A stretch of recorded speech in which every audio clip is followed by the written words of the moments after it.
Install Linux operating system. Linux operating system से पहले आपके पास यहाँ पर पता होना चाहिए लिनक्स के पार्टीशन। सबसे पहले हम बात करते हैं पार्टीशन। पार्टीशंस का मतलब वो चीज जहां पर आपके लिनक्स का ऑपरेटिंग सिस्टम क्या होगा, इंस्टॉल होगा। सो दो पार्ट्स हैं कि लिनक्स के जो पार्टीशंस हैं उनको नाम दिया गया है, जो बेसिक है, चार पार्ट्स हैं जो हम लिनक्स के पार्टीशंस के लिए यूज करते हैं कि जब भी आप इंस्टॉलेशन करोगे तो आपके पास सबसे पहला वो पार्टीशन पूछेगा स्लैश। Got it? इसी नाम से ही बनेगा। स्लैश का मतलब है the all kind of data and others file save, यानी कि आपके पूरे इंटायर लिनक्स की इंफॉर्मेशन कहां पर सेव होगी, स्लैश के अंदर। यानी कि आप कुछ भी XYZ काम करोगे वो आपको कहां पर मिलेगा, स्लैश के अंदर मिलेगा। अब स्लैश के अंदर क्या होती हैं, इनसाइड द स्लैश, स्लैश के अंदर होती हैं डायरेक्टरीज। स्लैश के अंदर काफी सारी क्या होंगी, डायरेक्टरीज होंगी। डायरेक्टरीज जिसको आप लोग बोलते हैं फोल्डर, विंडोज में हम क्या बोलते हैं, फोल्डर, लेकिन लिनक्स में हम उसको क्या बोलते हैं, डायरेक्टरीज। तो उन डायरेक्टरीज का नाम क्या होगा, लाइक का स्लैश रूट, स्लैश वार, स्लैश USR, स्लैश ETC, इस तरीके से करके काफी सारी डायरेक्टरीज होंगी और हर डायरेक्टरीज का अपना अलग रोल है। आप क्या काम कर रहे हो और वो काम आपका किस डायरेक्टरी के अंदर जाके सेव होगा, ये आपको पता होना चाहिए। Like if you can install any operating system, और ऑपरेटिंग सिस्टम के बाद now you can install any Word, Excel, PowerPoint. तो आप देखते हैं कि ऑपरेटिंग सिस्टम के अंदर प्रोग्राम फाइल्स आता है, प्रोग्राम फाइल्स के अंदर जाके वो अपनी क्या बना लेता है, लोकेशन बना लेता है। इसी तरीके से जब भी आप लिनक्स पे कुछ भी टास्क करेंगे या कोई भी सॉफ्टवेयर इंस्टॉल करेंगे या कोई पेन ड्राइव डिटेक्ट करेंगे तो वो आपके किस डायरेक्टरी के अंदर जाके शो करेगा, किस डायरेक्टरी के अंदर जाके वो आपको विजिबल होगी या कहाँ कौन सी लोकेशन पे जाके वो सेव होगा, वो सारी की सारी चीजें आपकी डायरेक्टरीज है। वो सारे डायरेक्टरीज कहाँ पे मिलेंगी, स्लैश के अंदर एग्जीक्यूट होंगे। नाउ द नेक्स्ट पॉइंट, एक और इंपॉर्टेंट डायरेक्टरी आती है यहाँ पे, स्लैश होम। तो बेसिकली होम का काम क्या होता है, सेव यूजर डेटा। मेरी कंपनी के 20 एम्प्लॉइज हैं, अब मैं उन 20 एम्प्लॉइज के 20 यूजर्स बनाऊंगा, तो सारे यूजर्स का डेटा स्लैश होम के अंदर जाके क्या होगा, सेव होगा। Got it the point? तीसरी यहाँ पे जो डायरेक्टरीज आती है वो आती है हमारी स्लैश बूट, यानी कि बूटिंग फाइल। जो हमारा सिस्टम बूट होता है, स्टार्टिंग में कुछ हमारे ड्राइवर्स होते हैं जो हमारे सिस्टम्स के प्लग एंड प्ले डिवाइसेस को, सारी चीज को कंट्रोल करते हैं, जिसको हम बैकएंड पैनल बोलते हैं, सिस्टम्स का बैकएंड प्रोसेस बोलते हैं। तो बूटिंग का मतलब है कर्नल, जो हमारा कर्नल ऑन हो रहा है तो कर्नल्स की जो बूटिंग फाइल्स हैं वो सारी की सारी फाइल्स कहां पर सेव होंगी, स्लैश बूट के अंदर। ठीक है, तीसरा जो आता है यहाँ पे, ये आता है हमारा स्वैप। तो स्वैप का मतलब है कि एक आपके पास रोम होती है, रोम मेमोरी होती है, एक होती है रैम।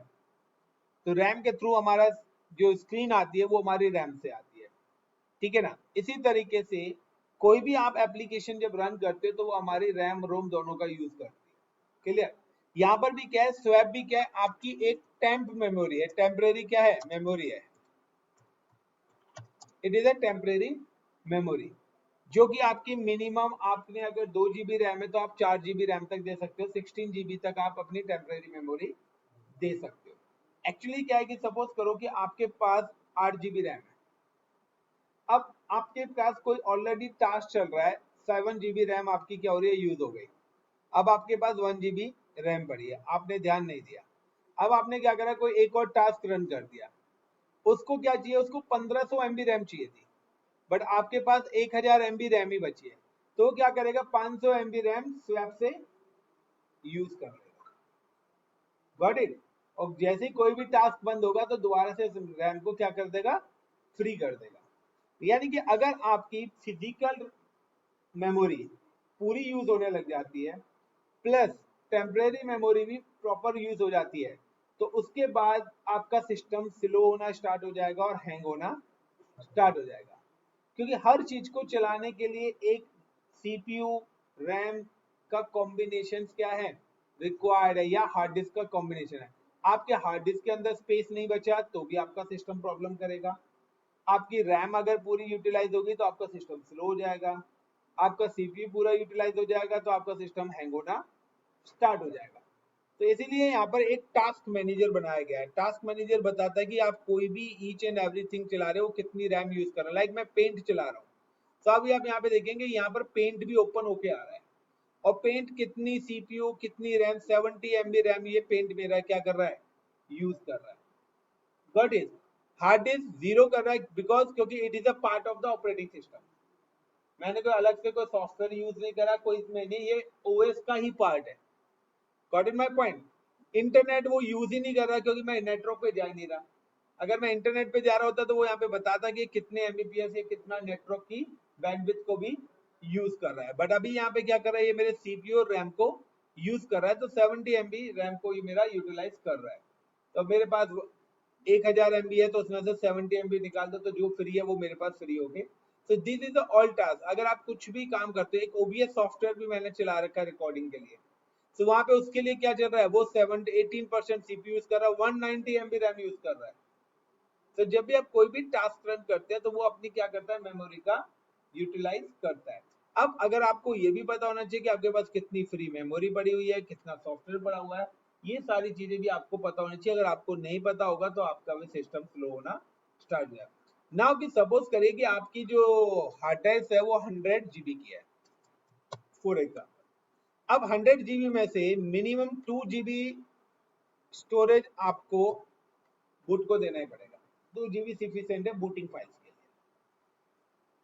स्वैप के लिए इज मल्टी, वैसे बोलते हैं कि मल्टीप्लाई 2 ऑफ रैम, यानी कि अगर आपके पास 8 GB रैम है तो आप 16 GB इसका दे सकते हैं, बट मैं कहूंगा 8 GB सफिशिएंट है। Got it. स्लैश होम, यानी कि अब आप देखें तो 10 GB चला के आपके पास कितना बचा, 50 GB।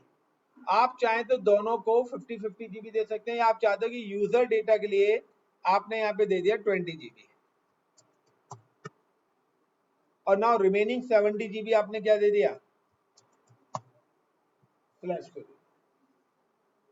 क्योंकि सबसे ज्यादा सारी, क्योंकि ये होम जो है it is a part of flash, ये होम डायरेक्टरी अलग से भी दे रखी है और ये आपके फ्लैश के अंदर ही आती है, बट जब आप इंस्टॉलेशन करेंगे तो वहां पे आपका साइड से भी होगा। तो पहला ऑप्शन आएगा कि जब भी आप इंस्टॉलेशन करेंगे तो now you can select the partition. अब आपके पास दो ऑप्शन आएंगे, ऑटो कॉन्फ़िगर पार्टीशन या मैन्युअली। तो अगर आप खुद से करेंगे तब ये सारे के सारे ऑप्शंस आपको मिलेंगे। If you can click the auto configure, तो if you can click the auto configure then तब आपको ये चीजें एग्जीक्यूट नहीं होगी, वो ऑटोमेटिकली क्या करते हैं क्रिएट। बट मैं चाहूंगा कि आप खुद से बनाइए। अब जब आप पार्टीशन बनाने जाएंगे तो पार्टीशन बनाते वक्त भी आपके पास दो ऑप्शंस आएंगे, लाइक कि आप स्टैंडर्ड पार्टीशन बनाना चाहते हैं लॉजिकल वॉल्यूम्स। So now कि you can select कि आप जब भी लिनक्स इंस्टॉलेशन करें तो now you can create a standard। Logical हमारे वॉल्यूम्स होते हैं जब हम अपना सैंड स्टोरेज बनाते हैं, लाइक कुछ इस टाइप से जब मैंने आपको बताया था, तो वहां पे हम क्या है कि 20-30-40 हार्ड डिस्क को जोड़ के एक बड़ा पार्टीशन बनाते हैं, फिर उसमें से छोटे छोटे डिस्ट्रीब्यूट करते हैं। तो आगे वो लैब भी मैं आपको कराऊंगा। तो यहाँ पर आपको स्टैंडर्ड पार्टीशन लेना है, क्योंकि ये जो ऑप्शंस हैं ये सारे के सारे ऑप्शंस आपको कहां पर मिलेंगे, it's execute inside the standard partition. Is it clear the point now. अब इसके बाद क्या आता है कि जब भी आप इंस्टॉलेशन करेंगे तो आपके पास एक और ऑप्शन आएगा, सिलेक्ट डेट और टाइम। आपको डेट और टाइम, सबसे पहले आपको डेट और टाइम सिलेक्ट करना पड़ेगा, और सभी को पता है कि हमारा डेट और टाइम क्या है, एशिया कोलकाता। तो आप यहाँ पे एशिया कोलकाता सर्च करोगे। पार्टीशन बनाने हैं तो आप standard partition, inside the standard partition आपको ये सारे के सारे पार्टीशन क्रिएट करने पड़ेंगे। देन उसके बाद आपके पास आएगा पैकेज। पैकेज का मतलब है जब भी आप लिनक्स इंस्टॉल करेंगे तो वहां पे पैकेज, पैकेजेस सिलेक्ट करने का आएगा। पैकेजेस का मतलब है कि आप लिनक्स पे कौन कौन से लिनक्स के इनबिल्ट सॉफ्टवेयर इंस्टॉल करना चाहते हैं। यानी कि आप चाहते हैं कि आप मार्केट में कुछ लेना चाहते हैं, तो लाइक अगर आप समोसे लेना चाहते हैं तो आप कहते हैं इसके साथ चटनियां भी दे दो। डोसा लेने जाते तो कहते हैं नहीं भाई सांभर भी चाहिए हमें, वो भी चाहिए, तो वट एवर और क्या क्या चीजें उसके साथ रिक्वायर्ड है। तो पैकेजेस का मतलब है कि जब आप लिनक्स पे कर रहे हैं तो लिनक्स पे आपको क्या क्या चीज चाहिए। आप चाहते हैं लिनक्स पे मैं वेबसाइट डिप्लॉय करना चाहता हूँ, तो आप वेबसाइट वाले सॉफ्टवेयर यानी कि पैकेज इंस्टॉल करोगे। तो यहाँ पर पैकेज बोला जाता है और विंडोज में हम इसको सॉफ्टवेयर बोलते हैं, सॉफ्टवेयर इंस्टॉल करना। और यहाँ पे क्या बोलते हैं, पैकेज इंस्टॉल करना।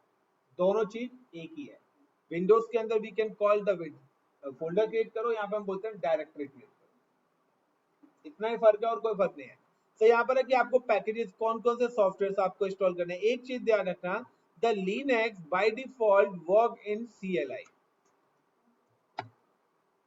अगर आपने कोई भी पैकेज सिलेक्ट नहीं करा तो आपका लिनक्स इंस्टॉल तो हो जाएगा but it's work only on CLI, वो GUI पर नहीं आएगा। तो आपको क्या है कि अगर आप यहाँ पे GUI पैकेज सिलेक्ट करेंगे तो आपका जो लिनक्स है वो आपको GUI भी क्या दे देगा, प्रोवाइड कर देगा। तो नाउ कि जब भी आप इंस्टॉलेशन करते हैं तो आपको पैकेजेस के अंदर क्या सिलेक्ट करना पड़ेगा, GUI भी सिलेक्ट करना पड़ेगा।